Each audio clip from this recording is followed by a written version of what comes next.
Hello students, हमारा जो break even point का लर्निंग चल रहा है, ब्रेक इवन पॉइंट का टॉपिक मोस्ट इम्पोर्टेंट टॉपिक है।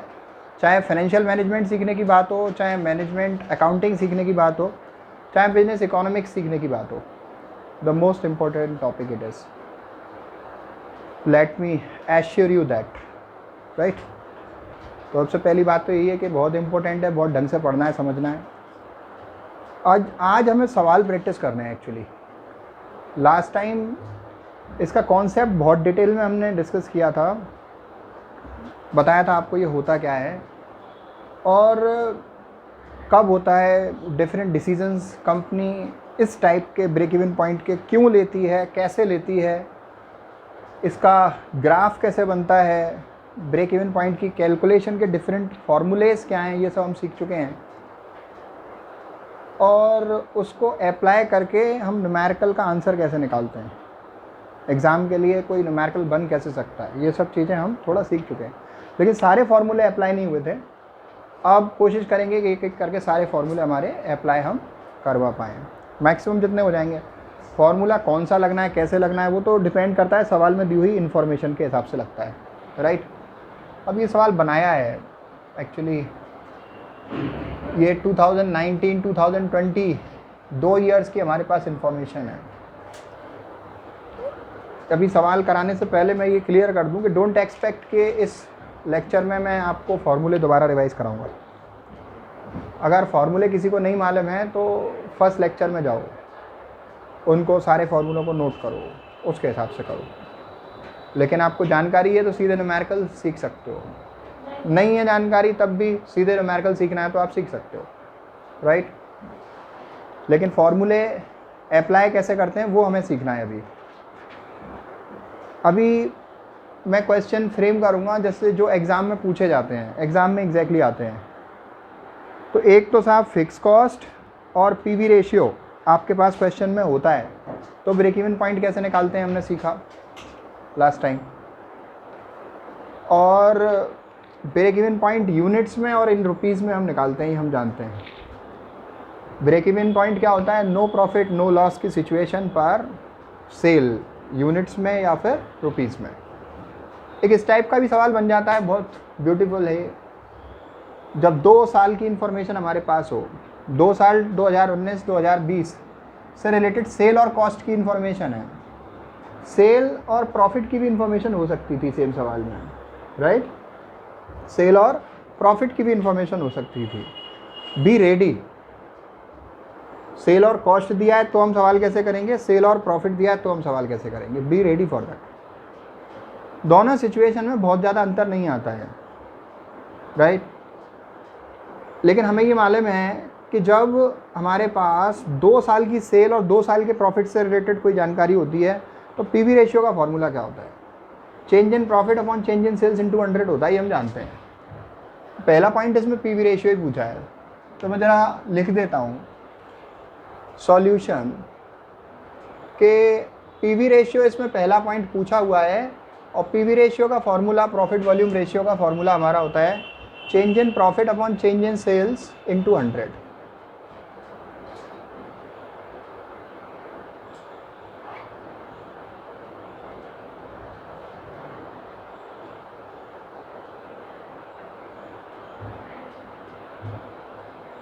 अभी change in profit upon change in sales into 100 ये मुझे मालूम है, लेकिन मेरे सवाल में क्या ऐसी इन्फॉर्मेशन है, मेरे पास तो सेल है और कॉस्ट है। सेल से सेल्स का चेंज हम फाइंड कर सकते हैं, लेकिन कॉस्ट से प्रॉफिट कैसे आएगा, दिस इज़ द पॉइंट। अगर प्रॉफिट सीधे दे रखा हो तो प्रॉफिट का डिफरेंस आप लिख दोगे, लेकिन प्रॉफिट नहीं दे रखा है, कॉस्ट दे रखी है, तो सेल में से कॉस्ट लेस करोगे तो प्रॉफिट आ जाएगा। सेल में से कॉस्ट आप लेस करोगे तो प्रॉफिट आ जाएगा। क्लियर। अभी इसी के नीचे मैं बना देता हूँ एक कॉलम के प्रॉफिट कैसे आ जाएगा। आप नॉर्मली आप सोच सकते हो ये सेल है 80,000 की, ये टोटल कॉस्ट है 70,000 की, तो प्रॉफिट हो गया ना डिफरेंस 10,000 का, प्रॉफिट हो गया ना डिफरेंस 10,000 का।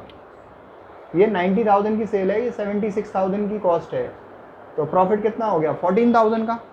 हो गया कि नहीं हो गया, ठीक है। तो सेल और कॉस्ट की अगर जानकारी आपके पास सवाल में है तो सेल में से कॉस्ट लेस करके आप प्रॉफिट फाइंड कर सकते हो। और प्रॉफिट डायरेक्ट दे रखा है तो उसको डायरेक्ट यूज़ कर सकते हो, ठीक है। तो देखो इन दिस, आप पहले प्रॉफिट की कैलकुलेशन कर लो। प्रॉफिट 2019 का और 2020 का, इस 80,000 की सेल में से 70,000 की कॉस्ट लेस की तो मेरे पास 10,000 का प्रॉफिट आ गया। 90,000 की सेल में से 76,000 की कॉस्ट लेस की तो 14,000 का प्रॉफिट आ गया। क्लियर, ठीक है। अभी मेरा फॉर्मूला क्या कह रहा है, चेंज इन प्रॉफिट। प्रॉफिट कितना चेंज हुआ, 10,000 से 14,000 हो गया, तो 4,000 का चेंज आया। कैसे पता चला, 14,000 minus 10,000 upon change in sales. Sales में चेंज कितना है, 80,000 से 90,000, तो टोटल चेंज 90,000 माइनस 80,000 इंटू 100। अब कैलकुलेशन करने के लिए कैलकुलेटर अलाउ है। 14,000 में से 10,000 लेस किया 4,000 आएगा, 90,000 में से 80,000 लेस करोगे 10,000 आएगा। 4,000 अपॉन 10,000 इंटू 100 करोगे आप, 40% आ जाएगा, right. This is the profit volume ratio. Don't expect कि ऐसे ही दिया होगा सवाल में सेल या कॉस्ट दी हो सकती है या सेल या प्रॉफिट दिया हो सकता है। सेल और प्रॉफिट दिया है तो प्रॉफिट निकालना नहीं पड़ेगा, सीधे आप यूज़ कर लोगे। सेल और कॉस्ट दिए तो सेल में से लेस करके कॉस्ट प्रॉफिट आ जाएगा, जो मैंने यहाँ पे निकाला है। फॉर्मूला दोनों केस में सेम लगेगा, आंसर दोनों केस में सेम आएगा। सवाल की प्रेजेंटेशन है वो तो। अच्छा, और क्या चीज़ें पूछी हैं सवाल में, देखता हूँ। उन्होंने पूछा है ब्रेक इवन पॉइंट निकालो, राइट। तो एक काम करता हूँ मैं, ब्रेक इवन पॉइंट ये पूछ रहे हैं तो मैं ब्रेक इवन पॉइंट का फॉर्मूला लिख देता हूँ। Break even point equals to है एफ अपॉन पीवी रेशियो। हम जानते हैं इस बात को, फिक्स कॉस्ट को पीवी रेशियो से डिवाइड करना पड़ेगा तब मेरा ब्रेक इवन पॉइंट आएगा। लेकिन पीवी रेशियो तो मेरे पास है, फिक्स कॉस्ट नहीं है। I don't have the fix cost, तो फिक्स कॉस्ट निकालनी पड़ेगी इसमें, राइट। फिक्स कॉस्ट निकालनी पड़ेगी, तो फिक्स कॉस्ट निकालने के बाद ही ब्रेक इवन पॉइंट फाइंड हो सकता है। तो हमारा अगला पॉइंट फिक्स कॉस्ट भी है, राइट। अभी देखते हैं, सोचते हैं क्या हम कर सकते हैं फिक्स कॉस्ट की कैलकुलेशन के लिए। Calculation of fix cost, fixed cost मुझे फाइंड करनी है। अच्छा, फिक्स कॉस्ट क्या हो सकती है, फिक्स कॉस्ट हो सकती है कई तरीके से हो सकता है सवाल, be ready for that. Sales में से मैं क्या लेस करूं, प्रॉफिट लेस कर देता हूं, और क्या लेस करूं, वेरिएबल कॉस्ट, तो मेरा क्या आ जाएगा, फिक्स कॉस्ट आ जाएगा, राइट। मैंने एक प्रॉफिट इक्वेशन आपको लिखवाई हुई थी, S minus V minus F is profit, या फिर मैंने ऐसे भी लिखवाया हुआ था आपको, S minus V is C minus F is profit. Clear. C क्या होता है, कंट्रीब्यूशन होता है। ये एस क्या है, sales price minus variable cost is contribution, उसमें से फिक्स कॉस्ट घटाते हैं तो प्रॉफिट आता है। तो कहने का मतलब क्या हुआ, सेल्स में से वेरिएबल कॉस्ट और फिक्स कॉस्ट घटाते हैं तो प्रॉफिट आता है। क्लियर।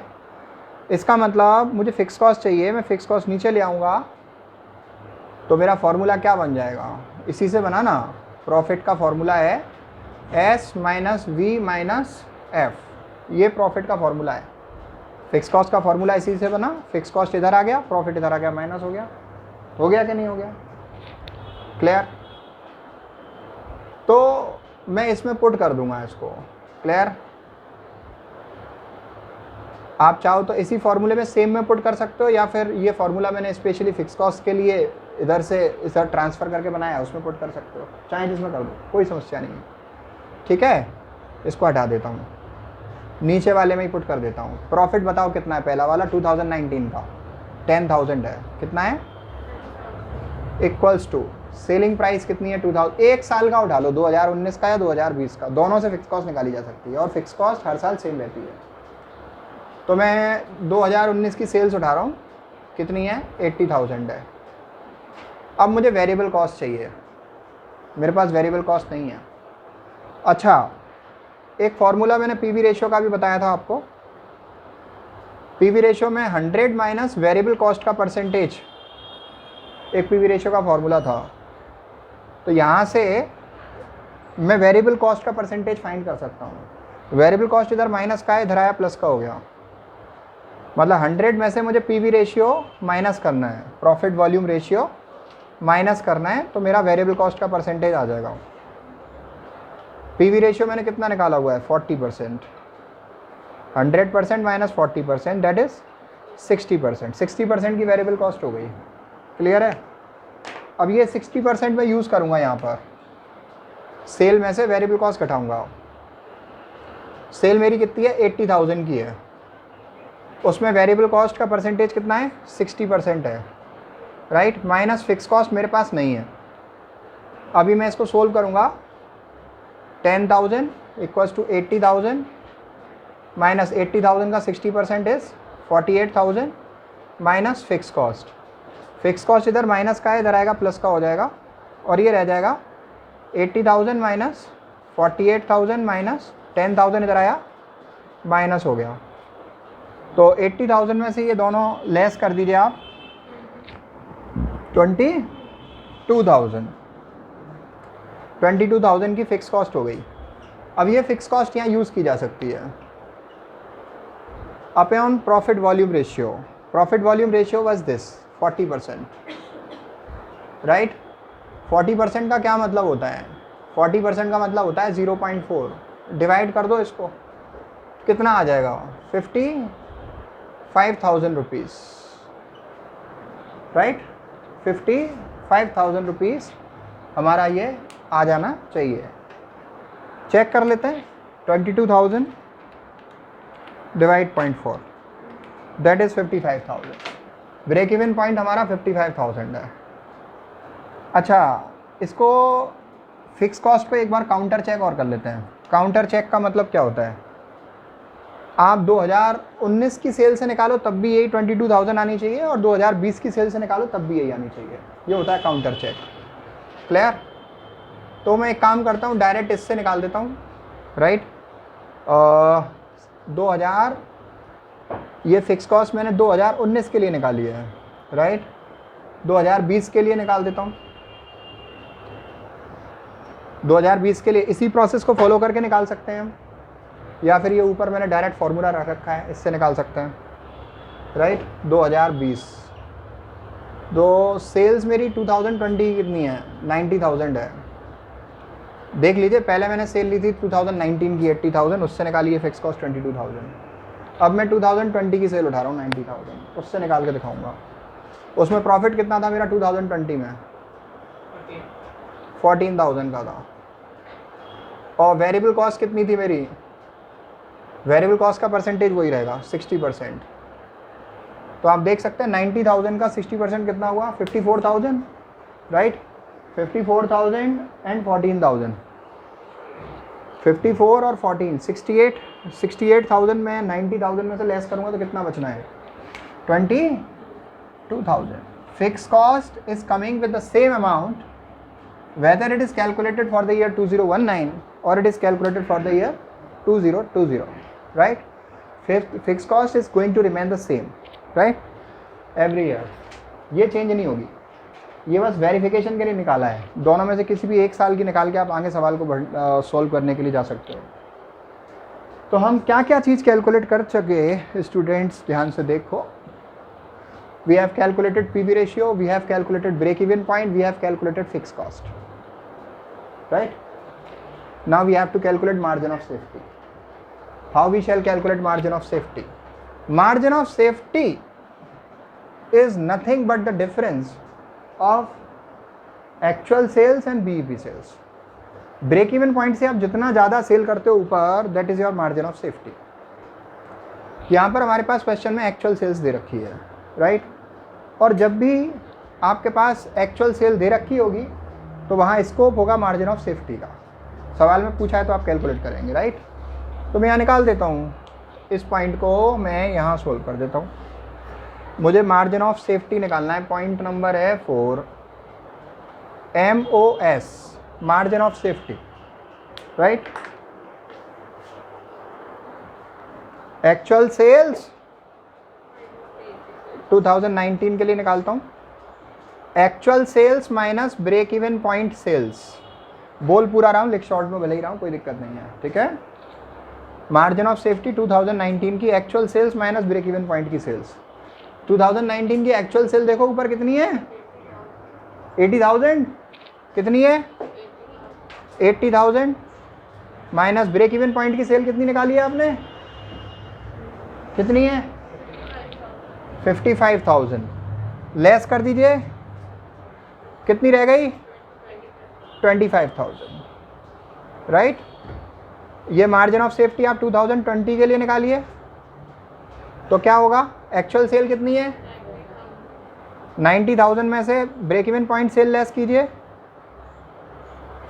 एक्चुअल सेल कितनी है 2020 की, 90,000, और 90,000 में से 55,000 लेस कीजिए, कितना बचेगा, 35,000 रुपीज़ की जो सेल आएगी वो आपकी मार्जिन ऑफ सेफ्टी होगी। Is that okay, clear? This is what there we have to calculate from this question. I hope आपने सब नोट किया होगा, ध्यान से समझा होगा। कोई भी प्रॉब्लम हो आप पूछ सकते हो, राइट। कमेंट कर सकते हो, कुछ भी कर सकते हो, पूछ सकते हो, कोई समस्या नहीं है। अभी देखिए आगे बढ़ाते हैं सवाल को। कुछ सिचुएशंस में हमारे पास सवाल ऐसे होते हैं कि एक कंपनी डिफरेंट टाइप के प्रोडक्ट बनाती है, राइट। अभी ये जो सवाल है ये एक सिंपल सा सवाल है जिसके अंदर कंपनी एक ही टाइप का प्रोडक्ट बनाती है, क्लियर। कंपनी यही बनाती है, ये मार्कर, राइट। तो इस मार्कर के लिए 2019 की सेल आपके पास है 80,000, 2020 की सेल आपके पास है 90,000 कॉस्ट है, आपने सब कैलकुलेट कर लिया, उन्होंने पूछा तो। लेकिन अगर हमारी जो कंपनी है, ये मार्कर 2 है मेरे पास, ये वाली कंपनी का नाम जो भी है कैमलिन का होगा, लक्सर, राइट। ये लक्सर कंपनी है, ये स्टेशनरी के आइटम बनाती है। सपोज मार्कर भी बनाती है, इंक भी बनाती है, और वाइट बोर्ड भी बनाती है जो प्रोडक्ट। तो 3 प्रोडक्ट हो गए। इन तीनों प्रोडक्ट को नाम दे दो XYZ सपोज, राइट। तो इन तीनों प्रोडक्ट के बनाने की कॉस्ट सेम नहीं हो सकती, इन तीनों के सेल प्राइस सेम नहीं हो सकते। बोर्ड अगर 1,000 रुपये का बिक रहा है तो मार्कर 1,000 रुपये का नहीं बिकेगा, राइट। इसका सेल प्राइस अलग होगा, इंक उतने की नहीं बिकेगी। तो तीनों के सेल प्राइस अलग होंगे, तीनों की मैन्युफैक्चरिंग कॉस्ट अलग होगी, राइट। वेरिएबल कॉस्ट अलग होगी। लेकिन बनते क्योंकि एक ही कंपनी में, तो कंपनी प्रॉफिट ओवरऑल निकालेगी। कंपनी का जो मैनेजमेंट है वो डिसीजन ओवरऑल लेगा। वो बात नहीं करेगा कि केवल मेरे मार्कर से कितना प्रॉफिट आ रहा है, वो बात नहीं करेगी केवल मेरा बोर्ड से कितना प्रॉफिट आ रहा है, वो बात नहीं करेगी केवल इंक से, उसको ओवरऑल एफिशिएंसी से मतलब है। तो वो अलग अलग तो निकालेगी ही इटसेल्फ, ये पता करने के लिए कि मेरे डिपार्टमेंट में काम ढंग से हो रहा है कि नहीं, कि साहब मेरे मार्कर का PV ratio, profit volume ratio क्या है, मेरे बोर्ड का, वाइट बोर्ड का प्रॉफिट वॉल्यूम रेशियो क्या है, मेरी इंक का प्रॉफिट वॉल्यूम रेशियो क्या है। लेकिन ओवरऑल हम जो बिजनेस कर रहे हैं तीनों चीज़ों का, राइट, पूरी फर्म में जो टोटल सेल हो रही है, जो टोटल वेरिएबल कॉस्ट आ रही है, और पूरे डिपार्टमेंट की जो फिक्स कॉस्ट है, फिक्स कॉस्ट पूरे की होगी। ऐसा नहीं होगा कि मैंने इस बोर्ड के लिए अलग एक डिपार्टमेंट खोल रखा है जहाँ पे एम्प्लॉय रख रखे हैं, राइट। ऐसा नहीं होगा कि मार्कर के लिए अलग रख रखे हैं। मैंने एक ही ऑफिस बनाया है जहाँ का हम पूरा फिक्स एक्सपेंसेस बियर करते हैं, जहाँ का हम रेंट देते हैं, एम्प्लॉयज़ की सैलरी देते हैं, राइट, और एसेट्स की डेप्रिसिएशन वगैरह का हमारा खर्चा होता है ना। लोन लिया है तो उसका इंटरेस्ट देते हैं। तो फिक्स एक्सपेंसेस हमारे कंपोजिट होंगे पूरे डिपार्टमेंट से, ठीक है ना। और जो सेल होगी तीनों की अलग अलग भी हमारे पास डिटेल होगी इन्फॉर्मेशन में, और तीनों की अलग अलग वेरिएबल कॉस्ट भी होगी, राइट। तो फर्म अलग अलग भी जानकारी चाहती है कि पीवी रेशियो क्या है, ठीक है, और ओवरऑल भी जानकारी चाहती है कि पीवी रेशियो इनका पूरी तीनों प्रोडक्ट का टोटल क्या है कंबाइंड, राइट। और तीनों प्रोडक्ट की टोटल मिलाकर ब्रेक इवन पॉइंट सेल क्या हो सकती है, ये आपसे पूछा जा सकता है। इस टाइप का न्यूमेरिकल करते हैं। तो उसके लिए एक सवाल हम लिखते हैं जिसको आगे बढ़कर हम करते हैं। सवाल नोट कीजिए आप। तो सवाल में जैसे 3 प्रोडक्ट होंगे तो वो इसी तरीके का एग्जाम्पल होगा कि साहब XYZ टाइप के प्रोडक्ट बनाती है कंपनी, राइट।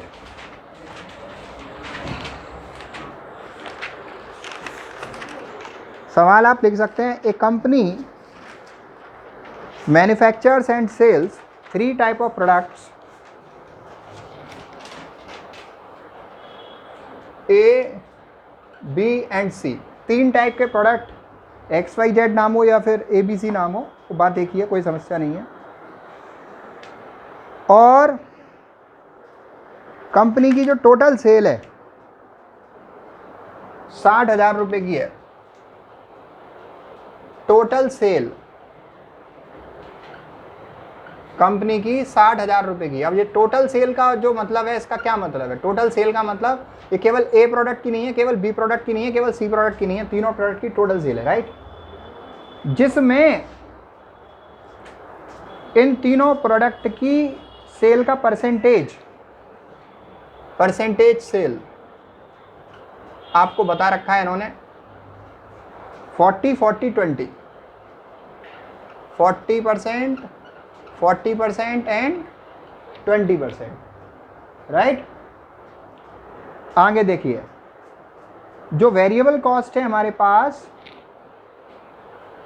वेरिएबल कॉस्ट का परसेंटेज हमारे पास है सवाल के अंदर 40-50-60, 40-50-60, राइट, 40-50-60। आपसे सवाल में ये कहा कैलकुलेट ओवरऑल पीवी रेशियो, आपसे ये कहा है calculate overall PV ratio and BEP sales of company if total fixed cost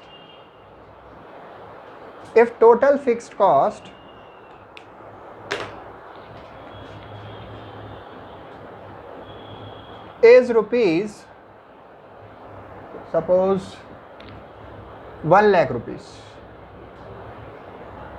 right. सवाल को ढंग से एक्सप्लेन कर देता हूं मैं एक बार और आप समझ पाओ।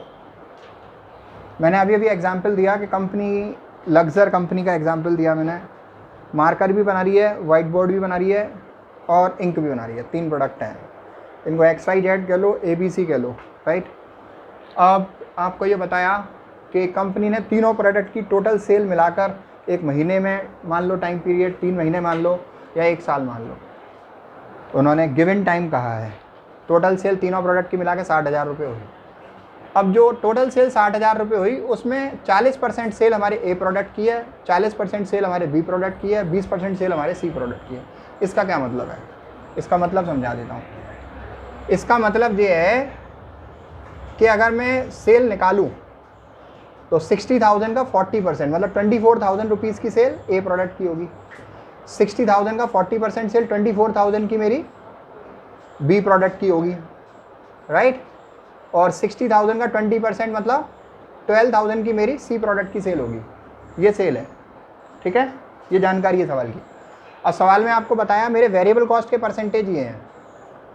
अच्छा, ये जो परसेंटेज होते हैं ना वेरिएबल कॉस्ट के जो परसेंटेज होते हैं सेल पर ही होते हैं। अगर कोई परसेंटेज इन्फॉर्मेशन है और आपको नहीं बताया काय पर है तो सेल्स में मानी जाएगी, राइट। अब आपसे सवाल में दे दिया कि टोटल सेल ये थी, ओवरऑल पीवी रेशियो बताओ और ब्रेक इवन पॉइंट बताओ कंपनी का तीनों प्रोडक्ट का total, right. Overall decision making has to be done. तो वो हम सेल्स मैनेजर भेजेंगे, ऐसा थोड़े ना है मार्कर बेच के आ भाई, हम ऐसा थोड़े ना है उससे भाई बोर्ड बेच के आ। सेल्स मैनेजर हम भेजेंगे, वो जिस भी डिस्ट्रीब्यूटर के पास जाएगा, होलसेलर के पास जाएगा या रिटेलर के पास जाएगा, वो तीनों प्रोडक्ट की बात करेगा, उसको ओवरऑल तीनों की टोटल सेल अचीव करनी है, राइट। तो एक ही पर्सन डील कर लेगा। तो आपसे ब्रेक इवन पॉइंट सेल भी पूछी है और ये भी है। ये क्वेश्चन है, क्वेश्चन की तरह ही रहने देते हैं इसको, इसमें छेड़छाड़ नहीं करते। अभी आपको कैलकुलेशन करनी है ओवरऑल पीवी रेशियो की। सॉल्यूशन लिख देते हैं, यहाँ लिखते हैं calculation of overall PV ratio, ये हम कैसे कैलकुलेट करते हैं ध्यान से देखना। इसका तरीका ये है, जो भी सेल के परसेंटेज हैं उनको लिख लो। ए प्रोडक्ट का परसेंटेज सेल का कितना है 40%, और बी प्रोडक्ट की सेल का परसेंटेज कितना है 40%, सी प्रोडक्ट की सेल का 20%। अब मुझे क्या चाहिए मैं बता देता हूँ, मुझे पीवी रेशियो का परसेंटेज चाहिए।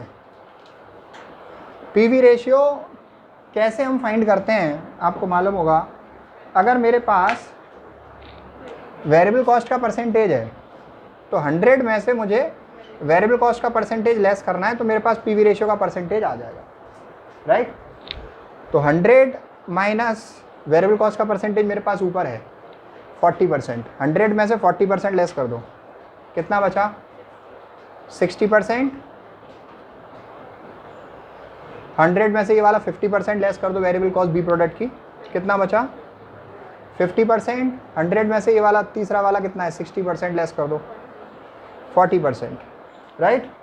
क्लियर, यहाँ तक कोई समस्या नहीं किसी को। अब बात करते हैं कंसोलिडेटेड पीवी रेशियो निकालने की, राइट। कंसोलिडेटेड पीवी रेशियो निकालने की, तो इसमें आप क्या करोगे,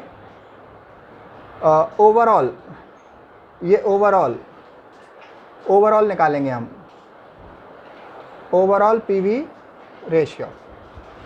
40% सेल्स का 60% में मल्टीप्लाई करो।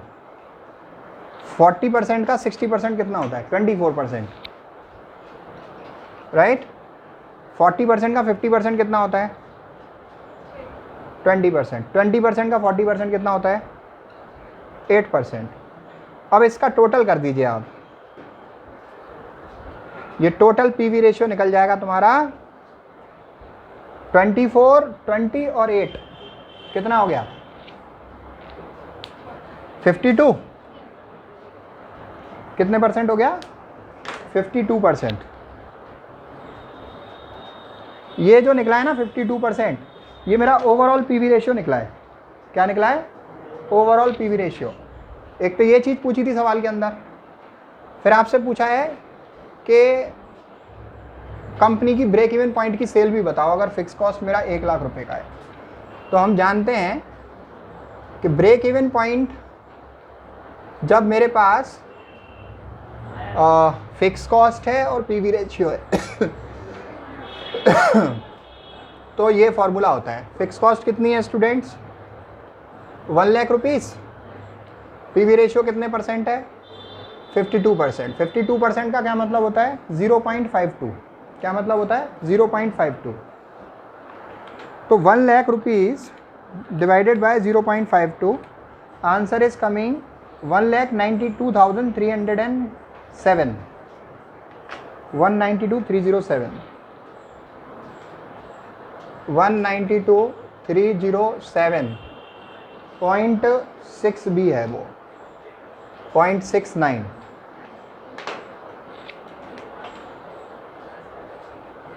वन 192,307.69।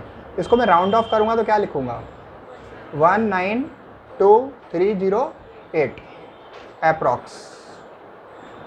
ये मेरा ब्रेक इवन पॉइंट हो गया। अगर कंपनी ये मार्कर, बोर्ड और इंक तीनों का मिला के इतना सेल अचीव करना चाहती है कि कंपनी को प्रॉफिट नहीं हो, लॉस नहीं हो, कम से कम उतनी सेल तो हो कि फिक्स कॉस्ट की रिकवरी हो जाए हमारी सेल से, तो कंपनी को इतने रुपए का माल बेचना पड़ेगा, right. Then company will be in the situation for making no profit no loss, no profit no loss. इसके बाद आगे जो अगला टॉपिक इसके अंदर आएगा, जिसके बाद ये चैप्टर कंप्लीशन पे आ जाएगा। अभी आपने सीखा प्रॉफिट वॉल्यूम रेशियो का कैलकुलेशन